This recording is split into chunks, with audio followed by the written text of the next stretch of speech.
Hello dear students, तो कैसे हैं आप सब। तो आज मैं आप सबों के लिए लेकर के आया हूं ज्योग्राफी भूगोल का मॉडल प्रश्न पत्र, जो कि आपके एग्जाम्स से रिलेटेड काफी इंपॉर्टेंट वीडियो ये होने वाली है। 40 प्रश्न होंगे, जिसमें से सभी प्रश्न अनिवार्य होगा। आपको सारे अटेम्प्ट करने हैं और प्रत्येक प्रश्न के लिए आपको 1 अंक मिलेगा और प्रत्येक प्रश्न के लिए 4 विकल्प यानी कि 4 ऑप्शन दिया रहेगा, जिसमें से आपको एक चयन करना है, एक चुनना है जो आपको सही लगे। और गलत उत्तर के लिए कोई ऋणात्मक अंक नहीं है, यानी कि आप कोई क्वेश्चन गलत करते हैं तो इसमें से आपको कोई भी नेगेटिव मार्क्स नहीं कटता है। तो चलिए चलते हैं क्वेश्चंस की ओर। तो आपका पहला क्वेश्चन है, अधिवास भूगोल एवं जनसंख्या भूगोल का संबंध किससे है। आपका फर्स्ट क्वेश्चन है कि अधिवास भूगोल एवं जनसंख्या भूगोल का संबंध किससे है। तो statement geography and population geography are related to. इसका राइट आंसर हो जाएगा ऑप्शन नंबर सी, मानव भूगोल, यानी कि ह्यूमन ज्योग्राफी से ये रिलेटेड है, अधिवास भूगोल एवं जनसंख्या भूगोल। क्वेश्चन नंबर 2 है, प्रारंभिक वायुमंडल में किन तत्वों की अधिकता थी। विच elements were abundant in the early atmosphere. तो इसका राइट आंसर हो जाएगा ऑप्शन नंबर ए, हाइड्रोजन एवं हीलियम। हाइड्रोजन एवं हीलियम तत्वों की अधिकता थी।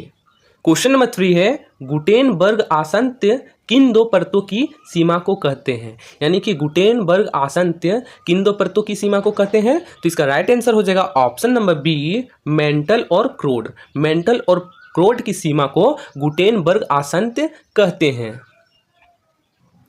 क्वेश्चन नंबर 4 है, महासागरीय अधस्त्य विस्तार सिद्धांत का प्रतिपादन किसने किया। यानी कि who propounded the theory of ocean bottom expansion. तो इसका राइट आंसर हो जाएगा option number D, Harry हेस। Harry हेस ने महासागरीय धरातल विस्तार सिद्धांत का प्रतिपादन किया था।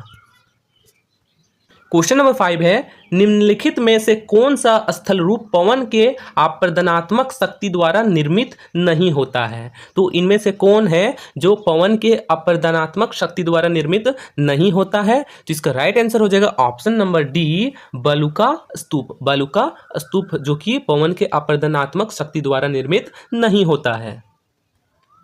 क्वेश्चन नंबर 6 है, सुनामी शब्द की उत्पत्ति कहां से हुई है।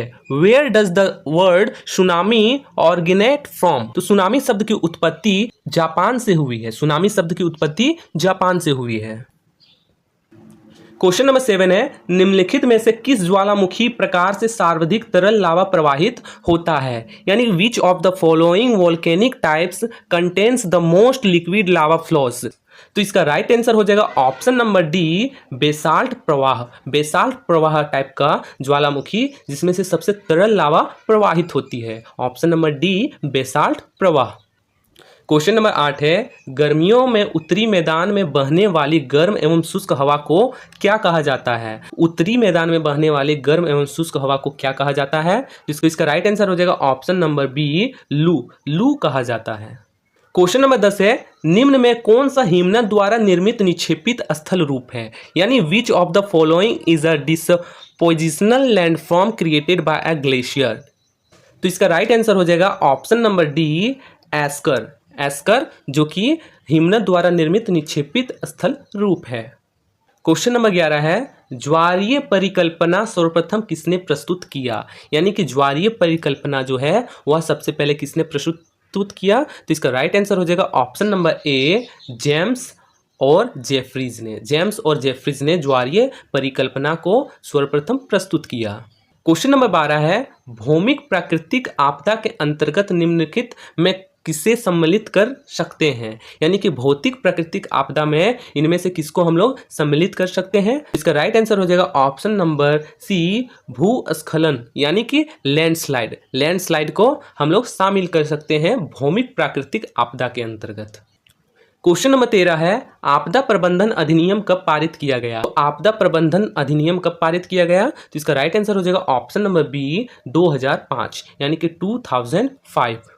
क्वेश्चन नंबर 14 है, भारत का प्रथम जीवमंडल निश्चय कौन है। यानी कि who is the first biosphere reserve of India. तो इसका राइट आंसर हो जाएगा option number D, Nilgiri. Nilgiri. Question number 15 है, चंदन किस प्रकार के वन में पाए जाते हैं। तो चंदन जो है वह किस प्रकार के वन में पाए जाते हैं। तो इसका राइट आंसर हो जाएगा ऑप्शन नंबर सी, पर्णपाती वन। पर्णपाती वन में चंदन पाए जाते हैं। क्वेश्चन नंबर 16 है, निम्नलिखित में से किन पहाड़ियों में चेरापूंजी और मानसिनराम स्थित है? यानी कि इनमें से किन पहाड़ियों में चेरापूंजी और मानसिनराम स्थित है? तो इसका राइट आंसर हो जाएगा ऑप्शन नंबर ए, खासी। खासी में चेरापूंजी और मानसिनराम स्थित है। यहीं पे भारत में सबसे अधिक वर्षा होती है, चेरापूंजी और मानसिनराम में। क्वेश्चन नंबर 17 है, निम्न में कहाँ महाद्वीपीयता अनुभव की जाती है? तो इसका राइट आंसर हो जाएगा option number D, Haryana. Haryana में महाद्वीपीयता अनुभव की जाती है। क्वेश्चन नंबर 18 है, इनमें से कौन सा कथन प्रायद्वीपीय नदी के बारे में सही है? यानी कि इनमें से कौन सा कथन प्रायद्वीपीय नदी के बारे में सही है? तो इसका राइट आंसर हो जाएगा ऑप्शन नंबर डी, उपयुक्त सभी। यानी कि प्रायद्वीपीय नदी एक सुनिश्चित मार्ग पर चलती है। इन नदियों का प्रवाह मानसून की बारिश पर निर्भर करता है। यह नदियां बारहमासी नहीं है। तो इन सब कथनों पर प्रायद्वीपीय नदी के बारे में ये सही है। क्वेश्चन नंबर 19 है, गांधी सागर बांध किस नदी पर बनाया गया है? तो गांधी सागर बांध जो है वह किस नदी पर बनाया गया है? तो इसका राइट आंसर हो जाएगा ऑप्शन नंबर ए, चंबल नदी पर। चंबल नदी पर गांधी सागर बांध बनाया गया है। क्वेश्चन नंबर 20 है, भारत में कोयला उत्पन्न करने वाला संरचना कौन सा है? Which is the coal producing structure in India? तो इसका राइट आंसर हो जाएगा option number a, Dharwar. Dharwar जो कि कोयला उत्पन्न करने वाला संरचना है। क्वेश्चन नंबर 21 है, महाराष्ट्र पश्चिमी घाट को किस नाम से जाना जाता है? महाराष्ट्र पश्चिम घाट को किस नाम से जाना जाता है? तो इसका राइट आंसर हो जाएगा ऑप्शन नंबर ए, सह्याद्री। सह्याद्री के नाम से महाराष्ट्र पश्चिम घाट को जाना जाता है। क्वेश्चन नंबर 22 है, हिमालय निम्नलिखित में किसका उदाहरण है? हिमालय जो है वह इनमें से किसका उदाहरण है? तो इसका राइट आंसर हो जाएगा ऑप्शन नंबर ए, नवीन वलित पर्वतमाला। नवीन वलित पर्वतमाला जो कि हिमालय का एक उदाहरण है। क्वेश्चन नंबर 23 है, पाक जल डमरू मध्य किन के बीच स्थित है? यानी कि पाक जल डमरू मध्य किन के बीच में स्थित है? तो इसका राइट आंसर हो जाएगा ऑप्शन नंबर बी, मन्नार की खाड़ी और बंगाल की खाड़ी के बीच। मन्नार की खाड़ी और बंगाल की खाड़ी के बीच में पाक जल डमरू मध्य स्थित है। क्वेश्चन नंबर 24 है, इंदिरा गांधी नेशनल पार्क कहाँ स्थित है? तो इंदिरा गांधी नेशनल पार्क कहाँ स्थित है? तो इसका राइट आंसर हो जाएगा ऑप्शन नंबर बी, पश्चिमी घाट में। पश्चिमी घाट में इंदिरा गांधी नेशनल पार्क स्थित है। क्वेश्चन नंबर 25 है, तरंगों में जल की गति होती है। तो तरंगों में जल की गति क्या होती है? तो इसका राइट आंसर हो जाएगा ऑप्शन नंबर सी, गोलाकार। तरंगों में जल की गति गोलाकार होती है। क्वेश्चन नंबर 26 है, सागरीय जल की औसत लवणता कितनी पीपीटी है? यानी कि what is the average salinity of oceans water? इसका राइट आंसर हो जाएगा ऑप्शन नंबर बी, 35 पीपीटी है। क्वेश्चन नंबर 27 है, उच्चतम लवणता वाला वन झील किस देश में स्थित है? यानी कि उच्चतम लवणता वाला वन झील किस देश में स्थित है? इसका राइट आंसर हो जाएगा ऑप्शन नंबर सी, तुर्की। तुर्की में उच्चतम लवणता वाला वन झील स्थित है। क्वेश्चन नंबर 28 है, क्योटो प्रोटोकॉल की उद्घोषणा कब की गई थी? यानी कि क्योटो प्रोटोकॉल की उद्घोषणा कब की गई? तो इसका राइट आंसर हो जाएगा ऑप्शन नंबर ए, 1997 यानी कि 1997 को क्योटो प्रोटोकॉल की उद्घोषणा की गई। क्वेश्चन नंबर 29 है, निम्न में से कहाँ सबसे लंबा दिन और रात होता है? यानी कि इनमें से कहाँ पे सबसे ज़्यादा लंबा दिन और रात होता है? तो इसका राइट आंसर हो जाएगा ऑप्शन नंबर डी, ध्रुव में। ध्रुव में यानी कि पोल में सबसे लंबा दिन और रात होता है।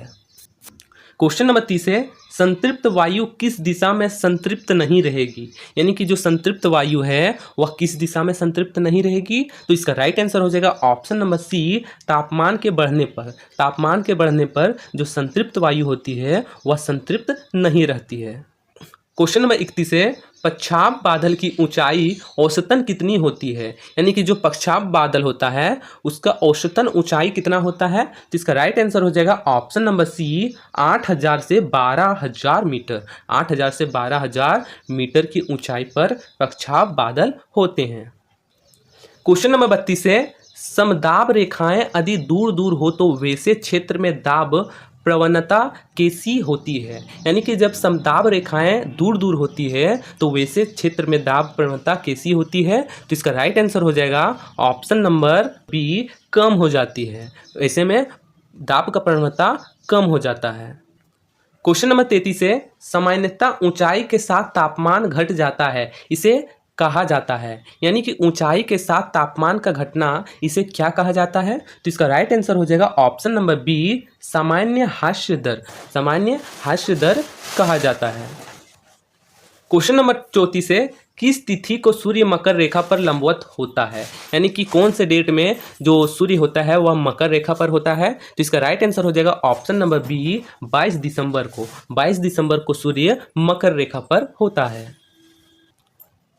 क्वेश्चन नंबर 35 है, पवन चलने का निम्न में क्या कारण है। तो पवन जो है चलता है उसका इनमें से क्या कारण है। तो इसका राइट आंसर हो जाएगा ऑप्शन नंबर डी, वायु दाब में भिन्नता। वायु दाब में भिन्नता के कारण पवन चलते हैं। क्वेश्चन नंबर 36 है, भूमिगत जल द्वारा चूना पत्थर प्रदेश में निर्मित निक्षेपात्मक स्थल रूप कौन सा है। तो इसका राइट आंसर हो जाएगा option number D, stalactite. Stalactite. Question number 37 है, मलबा अवधाव को किस श्रेणी में सम्मिलित किया जाता है। तो मलबा अवधाव को किस श्रेणी में सम्मिलित किया जाता है। तो इसका राइट आंसर हो जाएगा ऑप्शन नंबर सी, तीव्र प्रवाही वृहत संचलन में। तीव्र प्रवाहित वृहत संचलन में मलबा अवधाव को रखा जाता है। क्वेश्चन नंबर 38 है, भौतिक अपक्षय के लिए महत्वपूर्ण तत्व है, यानी कि भौतिक अपक्षय के लिए कौन सा महत्वपूर्ण तत्व है। तो इसका राइट आंसर हो जाएगा ऑप्शन नंबर ए, तापमान। भौतिक अपक्षय के लिए तापमान महत्वपूर्ण है। क्वेश्चन नंबर 39 है, पृथ्वी का सबसे बड़ा मुख्य प्लेट निम्न में से कौन है, यानी कि पृथ्वी का सबसे बड़ा प्लेट इनमें से कौन सा है। तो इसका राइट आंसर हो जाएगा option number b, Eurasian. Eurasian plate जो कि पृथ्वी का सबसे मुख्य प्लेट है। क्वेश्चन नंबर 40 है, भूकंप अभिकेंद्र के 105 डिग्री से 145 डिग्री तक में किस भूकंपीय तरंग का छाया क्षेत्र विस्तृत होता है। तो इसका राइट आंसर हो जाएगा ऑप्शन नंबर सी, पी और एस तरंग। पी और एस तरंग का 105 डिग्री से 145 डिग्री तक में भूकंपीय तरंगों का छाया विस्तृत होता है। तो वीडियो अच्छा लगा तो वीडियो को लाइक, शेयर एंड चैनल को सब्सक्राइब करना ना भूलें, क्योंकि इससे काफ़ी ज़्यादा क्वेश्चंस एग्जाम में पूछे जाते हैं मॉडल सेट से। तो चलिए मिलते हैं नेक्स्ट वीडियो में।